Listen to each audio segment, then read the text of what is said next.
கருணை கடலான சிவன் அருளை பெற வேண்டுமென்றால் சில முக்கியமான ஆத்மீக முறைகளை பின்பற்ற வேண்டும். இந்த வீடியோவில் சிவனின் அருள் பெற சிறந்த வழிகள், பூஜை முறைகள், விரதங்கள் மற்றும் மந்திரங்கள் பற்றி பேசுகிறோம்.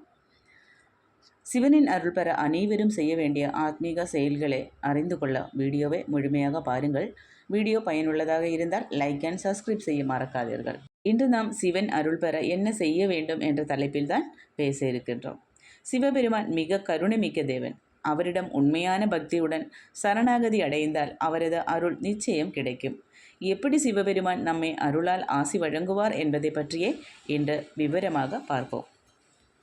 சிவனுக்கு பிடித்த மந்திரம் இருக்கு, தினமும் ஜெபிக்க வேண்டியது. முதலில் ஓம் நமசிவாய என்ற மந்திரம் மிகுந்த சக்தி வாய்ந்தது என்று தெரிஞ்சுக்கோங்க. இதில் ஓம் என்பது பரம்பொருளை குறிக்கும். நம என்பது நாம் சிவனுக்கு அடிமை என்று காட்டுகிறது.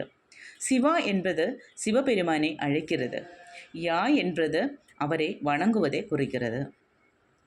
இந்த 5 எழுத்து மந்திரத்தை 108 முறை தினமும் சொல்லுங்கள். நீங்கள் அதுவும் காலையில் சுத்தமான உடையுடன் சுத்தமான மனசோட மனதார சொல்லுங்கள். இது உங்கள் வாழ்க்கையில் நல்ல ஒரு மாற்றங்களை கொண்டு வரும். அடுத்ததாக பிரதோஷ விரதத்தை பற்றி பார்க்கலாம். சிவனுக்கு மிகவும் முக்கியமான ஒரு விரதம்தான் இந்த பிரதோஷ விரதம். பிரதோஷம் என்பது திரையோதசி அன்று செய்யப்படும் ஒரு சிறப்பு விரதமாகும். இந்த நாளில் சிவன் பார்வதியும் மகிழ்ச்சி அடையவர்கள் என்று சொல்லப்படுது.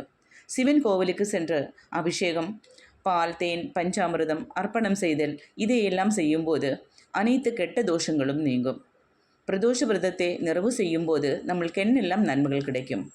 கெட்ட கிரகங்களின் தாக்கம் குறையும், குடும்பத்தில் மகிழ்ச்சி பெருகும், பணவளவும் கிடைக்கும் நண்பர்களே.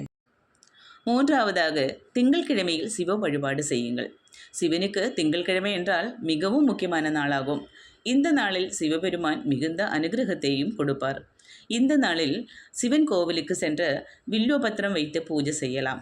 நீங்கள் வீட்டில் இருந்தாலும் கூட ஓம் நமசிவாய மந்திரம் கூறி தீபமேற்றி வழிபடுங்கள். சிவனருள் கண்டிப்பாக கிடைக்கும். நான்காவதாக அன்னதானம் செய்யுங்க.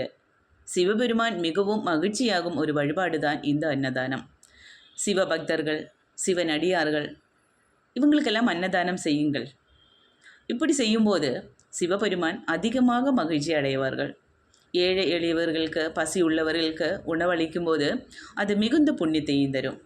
நம்மால் முடியுமான அளவிற்கு வாரத்தில் ஒரு நாளாவது இந்த ஒரு நன்மை நீங்கள் செய்யுங்க. கண்டிப்பாக சிவனருள் கிடைக்கும். ஐந்தாவதாக வீட்டில் தீபம் ஏற்றுவது தான். இது நேர்மறை ஆற்றலை பெருக்கும்.